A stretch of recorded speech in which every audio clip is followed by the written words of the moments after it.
మోత్పల్లి నరసింహులు స్టేట్మెంట్ను అంగీకరిస్తున్నారా, వారి వాదనతోనే మీరు ఏకీభవిస్తున్నారా అని అడుగుతున్నాను.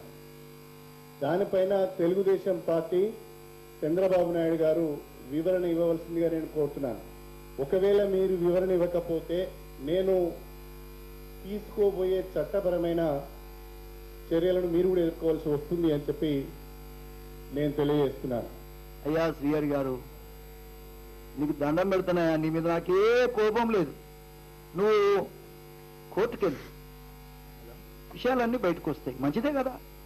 రాజకీయ దుగ్ధతో, రాజకీయ ఈర్ష్యతో విమర్శలు చేస్తున్నారు, పట్టించుకోవాల్సిన అవసరం లేదనుకున్నాను.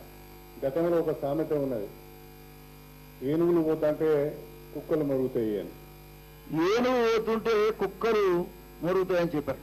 నాకు వ్యక్తిగతంగా శ్రీహరి మీద ఏ రకమైన కోపం లేదు. శ్రీహరి కాకపోతే ఇంకొక ఆయన అవుతాడు. మొత్తం అన్ని రాజకీయ పార్టీలలో నేను ఉండలేను కదా. కానీ మా హక్కుల గురించి మాట్లాడే హక్కు మాకుంది.